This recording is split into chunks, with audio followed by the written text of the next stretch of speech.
Hello everyone, welcome to another video. Here we got a Mercedes A-Class.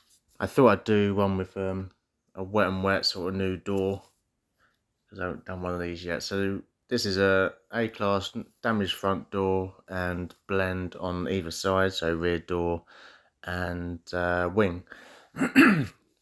So this is the new door, just wet and wet. It's all standardized, so we use everything in that scheme. So it'd be like the primer to the wet and wet, base coat, lacquer. So it's all one make. So there's no problems. You won't get any reactions or anything. So we tend to use from start to finish. So this is just with this one. I normally do as it's a door. I try and do like a quickish coat and then another, like sort of two half coats really. Inside you just got to make sure you get all the edges, because where this is going to be a silver, you don't want any dark coming through or having to put more base coat on just to cover edges that you didn't like cover with the wet and wet. It just makes it a lot easier. You won't have to put any extra coats on. So now I'm just doing sort of a half coat. This is our wet and wet gun. It's sort of like the company's ones. It's all right, but it doesn't seem to put it on. I'm trying to look for one of mine to put for my wet and wet on, to put it on a bit more smoother, but it does smooth out. It's not bad. But yeah, so there I've just done a quick half coat. I literally give it like a 30-second flash off, and then just go over just to even it out, because it's a bit patchy. It didn't really want to go on nice this time, so yeah, I just did another quick one. It should just even it out. This just gives it a good sort of, it seals the panel, new panel, plus it seals it and just makes it nice layer and coat for the base coat to go on, and actually adhesion too. This is a good product for you don't get any reactions, or it just smooths out. It's amazing really once it's dried. So this I'd normally put on for about 5 to 10 minutes bake, and then after around that, you can flatten like bits of dirt out it, or bits of anything that's in it. Is the best time to do it now, because if you don't do it now and then you put base straight on top, then you have problems.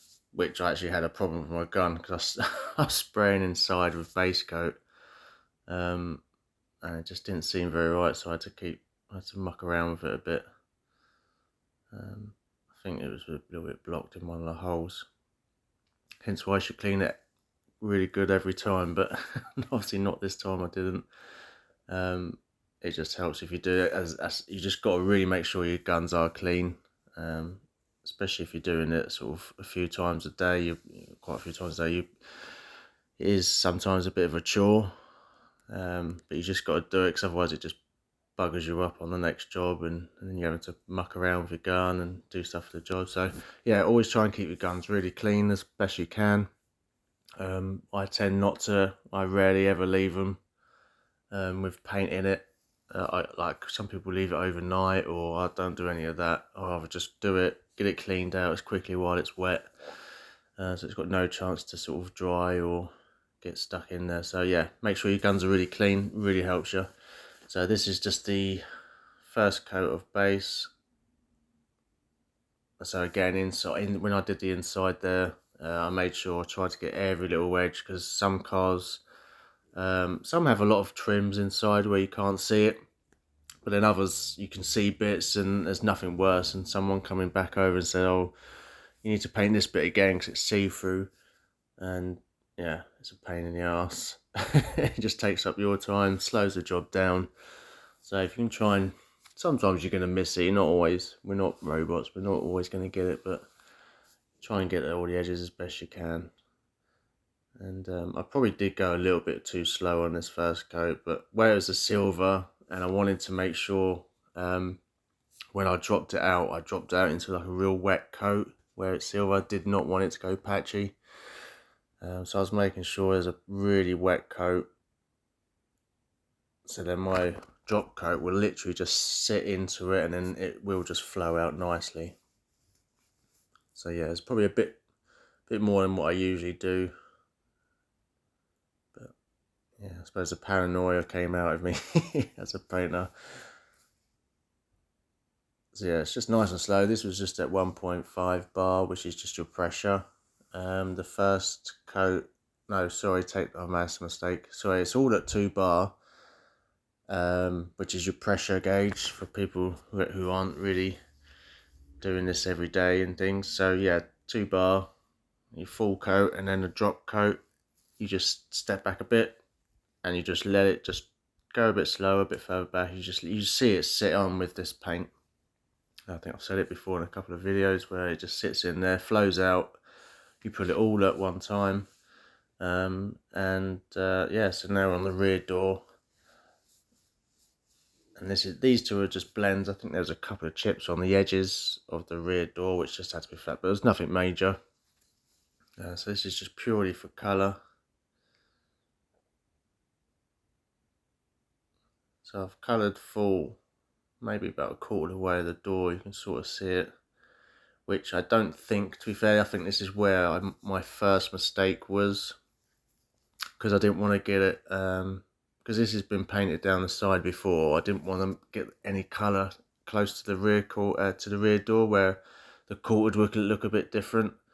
So I think I was a bit cautious. So I should have gone and flicked that first coat a bit more, because you can still you can see it in the video where you can still sort of see where I've gone. So now I'm just trying to rectify it with the drop coat. So now I've seen that I'm not getting rid of it with just a dropout. So what I've done is I've dropped the pressure gauge down to 1.5, and with this base coat, if you just put it down to 1.5 and then just literally do like a sort of a wettish coat, but a quick wet, like a half coat over the edge, it does sort of blend it in a bit more. But I forgot to record how I got rid of, because after there was too much build up on the edges on the back of the panel. It was quite rough where I had to keep trying to dust it in and get that blend in. So what I had to do is just get a 1000 pad, and yeah, just literally all you got to do is flat it down, take the roughness away, and with the 1000 pad you can literally go over that whole back of the door as well where you're lacquering, because where there's 1000 it won't show the scratches up, as long as you don't dig in, as long as you just literally just take the surface off.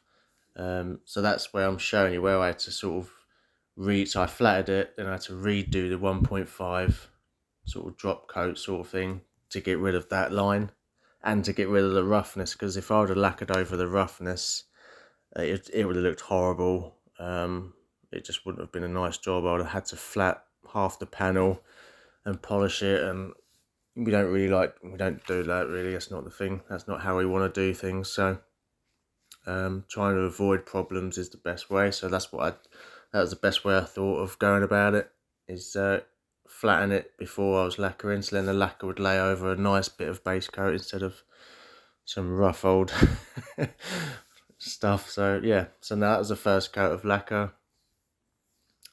Just moving the camera around, try not to knock it.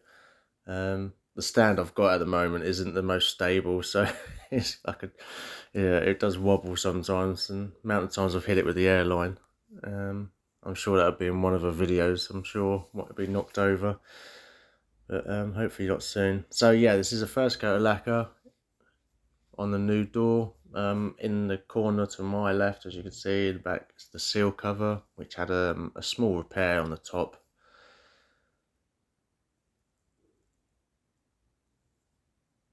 So yeah, just a quick coat on that.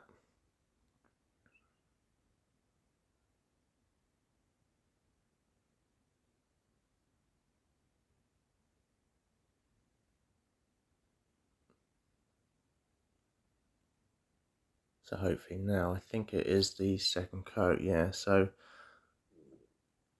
you can sort of probably see it. The light wasn't that great on this door. It's on this, some colours you get in the oven and they look terrible. I don't know what it is. We got like some weird weird like LED. Sometimes they're quite like a yellow tint as well. So you'll have, especially with white, I've noticed sometimes you'll have the car in the middle, and then you'll go to the end, and it'll look, and you paint it all the same, but it'll look yellow one part, and you think, oh god, like, what happened there? But then you move it into the middle, and it's the same color. It's really strange. So the oven does play, but the outside, it did look fine. You couldn't see the blend. It wasn't rough. There was a couple of bits where I didn't flat it perfect, but it was just a little bump, a couple of little bumps in it, and just a little flat here and there. It wasn't that mad. But if I'd have left it, it'd have taken me a hell of a lot longer. So yeah, so it's the second coat. Again, just 2 full coats with this lacquer. This is Standox Standard Blue. Awesome lacquer. Love this lacquer.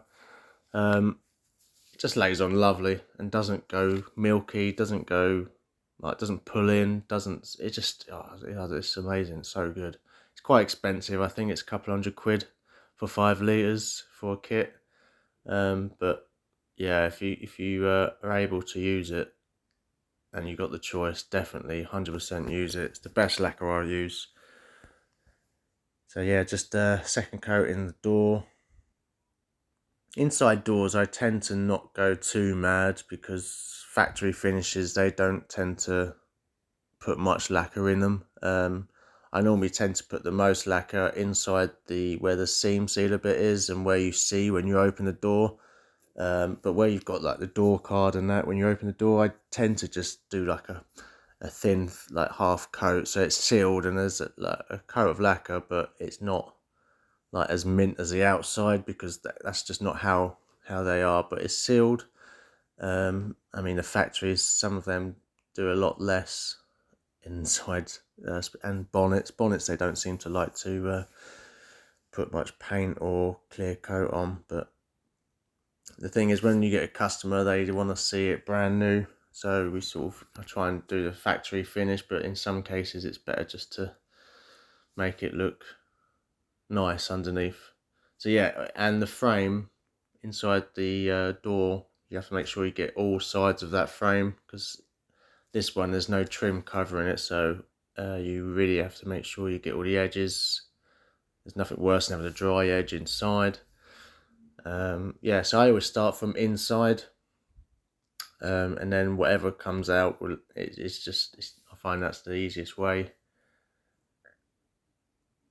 Because there's nothing worse. I've done it before. Sometimes if you've done it from the outside and then you go inside, and the outside sort of, if it's a hot day, it's starting to go off, and then you're trying to do it, it sits on top or leaves a bit of overspray. So, but yeah, it came out nice, and yeah, she's sweet. So thank you for watching. If you could like, subscribe, and hopefully see you next time. Thank you very much.